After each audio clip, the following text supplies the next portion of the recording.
कर्पूरगौरं करुणावतारं संसारसारं भुजगेन्द्रहारं सदा वसन्तं हृदयारविन्दे भवं भवानी सहितं नमामि। बोलिए शंकर भगवान की जय। बोलिए शिव महापुराण की जय। बोलिए हिंदू सनातन धर्म की जय। देखिए साथियों, शिव महापुराण का ये 51वां अध्याय चल रहा है, जिसके अंतर्गत क्रिया योग का वर्णन किया गया है। तो देखिए इसमें क्या दिया हुआ है।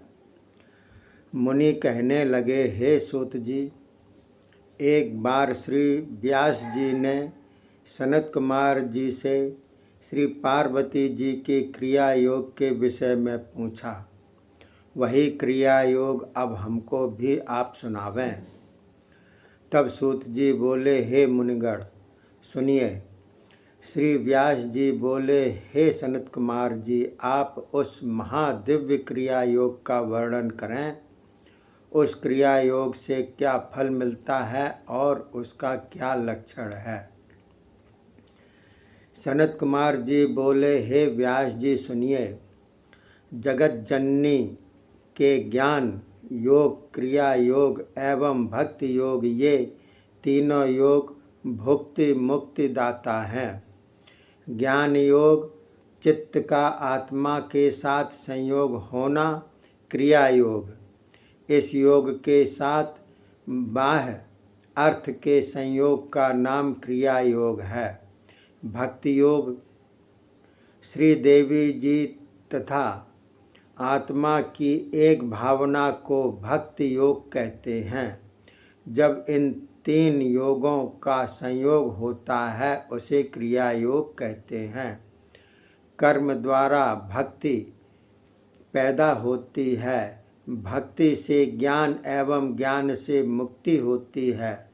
हे मुनिवर, योग ही मुक्ति का मुख्य हेतु है। क्रिया योग ही योग का मुख्य साधन है। हे मुनि जी, पत्थर, लकड़ियाँ एवं मृत्तिका आदि से जो श्री मातेश्वरी का मंदिर बनवाता है, उसे जिस फल की प्राप्ति होती है उसको श्रवण करो। हर रोज योग द्वारा यज्ञ करने वाले का फल मंदिर बनवाने से मिलता है। मातेश्वरी के मंदिर बनवाने से 1000 कुल का उद्धार हो जाता है। मातेश्वरी का मंदिर बनवाने से जन्म जन्म में मान प्रतिष्ठा एवं वैभव की प्राप्ति होती है। उस मंदिर की जितने वर्षों तक ईंटें टिकी रहती हैं उतने दिव्य वर्षों तक वह द्वीप में सुख भोगता रहता है। जिस भक्त ने श्री पार्वती जी मूर्ति बनवाई हो वह दुर्गा जी के लोक में निश्चय ही जाता है। त्रैलोकी की स्थापना के पुण्य से भी कोटि गुना पुण्य देवी जी के मंदिर बनवाने से प्राप्त होता है। जो पुरुष श्री देवी जी की मनोहर मूर्ति के मध्य में स्थापना करके उसके चारों ओर पंचायतन देवों की स्थापना करता है, उसका तो पुण्य असंख्य है। सूर्य चंद्रमा के ग्रहण लगने पर विष्णु सहस्त्र नाम के पाठ से जितना फल मिलता है उससे 100 करोड़ गुना शिव नाम के जपन से मिलता है। श्री देवी जी के नाम जपन से तो उससे भी 100 गुना अधिक फल मिलता है। जो पुरुष चलते सोते बैठते उमा इन 2 अक्षरों की रट में रहते हैं वे श्री दुर्गा जी के गढ़ हो जाते हैं। जो मनुष्य नित्य नैमित्तिक कार्यों में धूप दीप नैवेद्य आदि से श्री दुर्गा जी का पूजन करते हैं एवं देवी मंदिर को मिट्टी किंवा गोबर से लीपते हैं अथवा मंदिर में झाड़ू लगाते हैं। इस प्रकार के मनुष्य निश्चय ही उमालोक को प्राप्त करते हैं। जो नित्य नियम से पूजा करते हैं वे परम पद पाते हैं। कृष्ण पक्ष की अष्टमी नवमी तिथि में विशेषतया श्री सूक्त देवी सूक्त अथवा मूल मंत्रों द्वारा पूजन करना परम आवश्यक है। तुलसी को न लेकर अन्य सभी पुष्प देवी जी पर चढ़ाए जाते हैं। कमल पुष्प तो विशेष प्रिय हैं एवं सोना चांदी पुष्प आदि कुछ भी देवी को भेंट करता है वह परम गति पाता है। पूजन के पश्चात क्षमा की याचना भी आवश्यक है। देवी जी का ध्यान करके नैवेद्य चढ़ावे, उसमें अनेकों फल भी हों। देवी का प्रसाद खाने वाला अपने पाप रूप कीचड़ को धोकर निर्मल हो जाता है।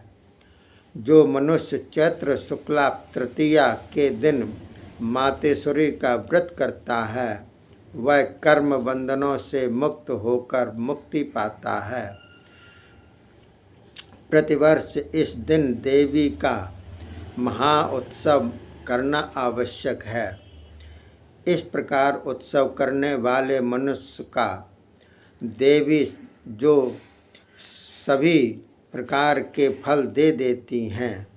वैशाख शुक्ल अक्षय तृतीया के दिन यथाशक्ति देवी का रथोत्सव भी करना चाहिए।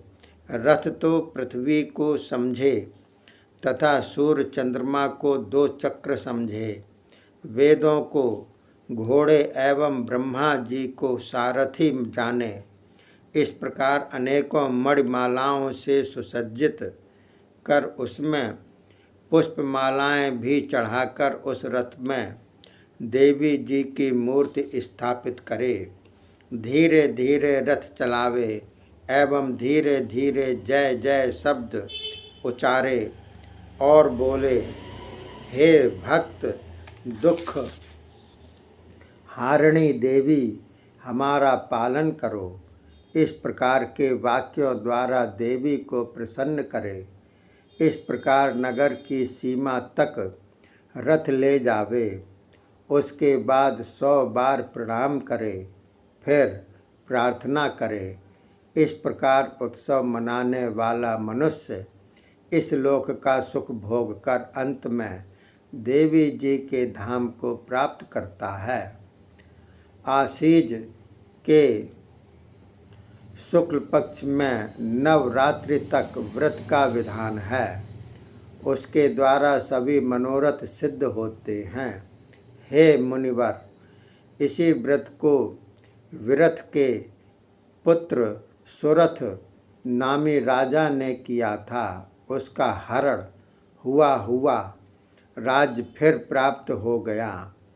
समाधि वैश्य ने भी व्रत एवं पूजन करके संसार बंधनों से मुक्त होकर मुक्ति पाई। जो भी तृतीया, पंचमी, सप्तमी, अष्टमी, नवमी, चतुर्दशी आदि तिथियों में विधि पूर्वक देवी पूजन तथा नवरात्रि व्रत धारण करता है उसके सभी मनोरथ स्वयं देवी जी पूर्ण कर देती हैं। और जो भी कार्तिक, मृगशिर, पौष, माघ, फागुन महीनों में शुक्ला तृतीया तिथि में देवी व्रत करता है, धूप दीप नैवेद्य आदि से जो देवी जी को पूजता है, तो मंगला देवी उसका मंगल करती हैं। नारियों को तो अपने सौभाग्य की रक्षा के लिए इस व्रत को करना चाहिए और पुरुष भी विद्या, धन, पुत्र आदि प्राप्त के लिए अवश्य करें। अब उमा संहिता समाप्त हो रही है। यह संहिता परम पवित्र एवं शिव भक्ति देने वाली है। इसमें अनेकों पवित्र कथाएं हैं। भुक्ति तथा मुक्ति देने वाली इस संहिता को सावधानी से सुनने पढ़ने वाला पुरुष परम धाम को प्राप्त करता है। बोलिए शंकर भगवान की जय। शिव महापुराण की जय। आगे अथ कैलाश संहिता शुरू होती है इस शिव महापुराण के अंतर्गत, जिसमें पहला अध्याय क्या बतलाता है ये मैं आपको सुनाता हूँ।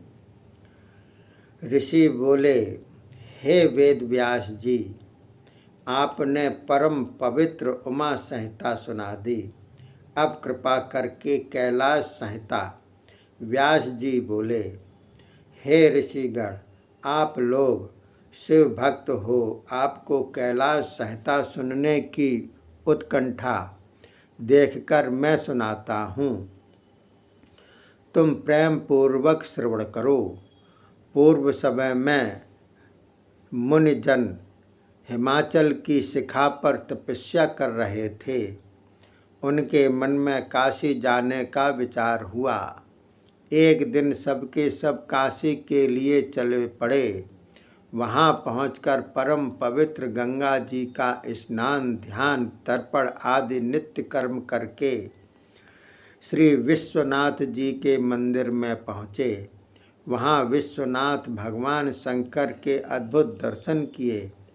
उन्हें प्रणाम आदि करके वैदिक शतरुद्री का पाठ करने लगे।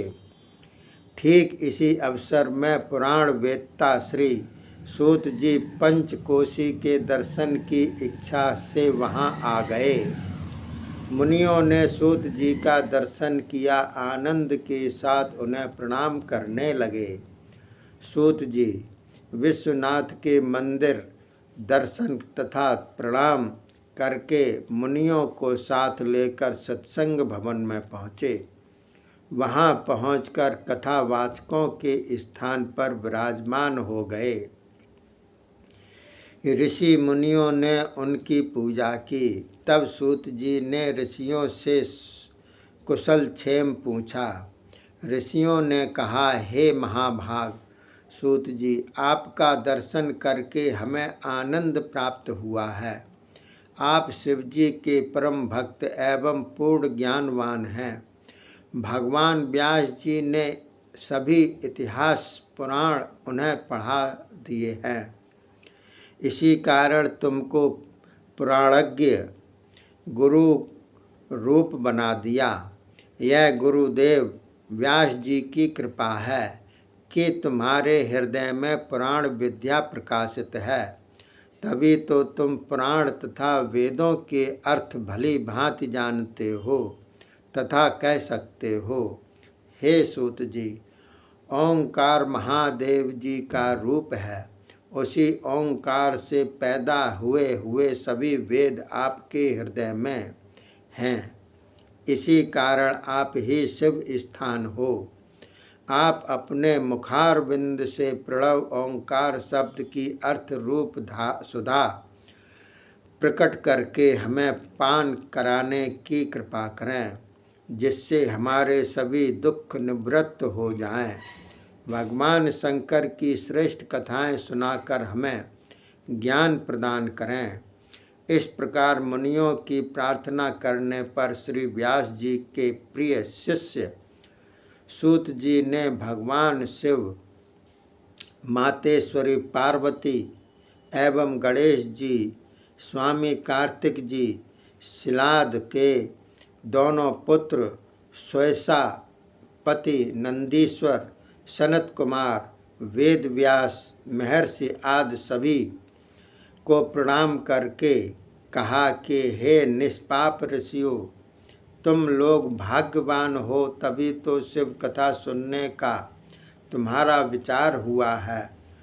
अब मैं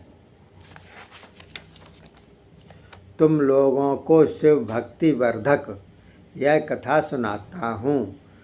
जिसे मेरे गुरुदेव व्यास जी ने नैमिषारण्य में ऋषियों को सुनाई थी।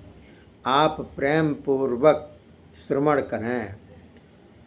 स्वारोचिष मनवंतर जब समाप्त हुआ तब सिद्धियों के देने वाले नैमिषारण्य में जाकर यज्ञ रूप भगवान शंकर को प्रसन्न करने के लिए ऋषियों ने दृढ़ व्रत धारण किया एवं तप करने लगे।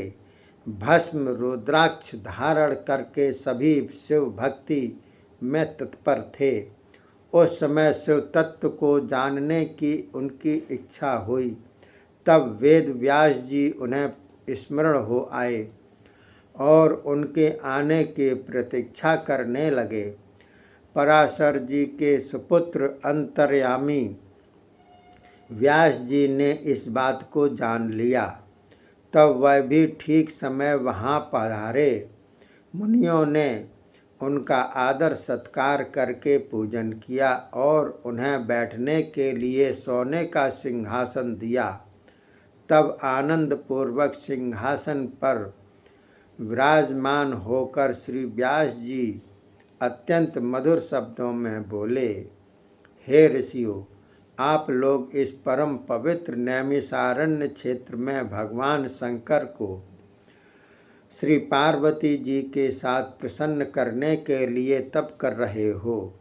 यह मैंने प्रथम ही समझ लिया है। मनुष्य के हृदय में श्रद्धा तथा विश्वास होना चाहिए। दोनों बातें तुम्हारे में हैं। तुम्हारा अभीष्ट सिद्धि होगा। यह सुनकर ऋषि बोले, हे वेद व्यास जी, आप तो जगदीश सांब शिव जी की प्रसन्नता के खजाने हो। आपके दर्शनों से हम लोग कृतार्थ हो गए।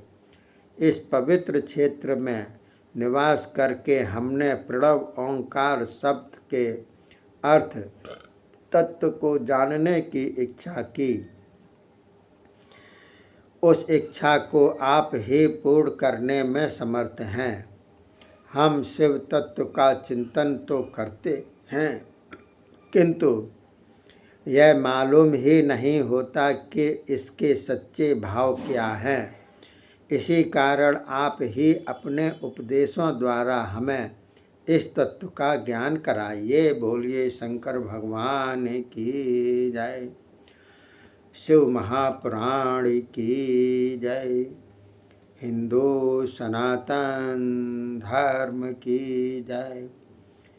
इसके अंतर्गत दूसरा अध्याय अगले एपिसोड में मैं आपको सुनाऊंगा, जिसके अंतर्गत यही प्रश्न गिरजा का शिव से करना बतलाया गया है। इसके आगे शिव आराधना वगैरह अध्याय हैं। आप ध्यानपूर्वक सुनिएगा और अपना उद्धार, अपने पूर्वजों का उद्धार कीजिएगा। तब तक के लिए धन्यवाद। जय हिंद, जय भारत।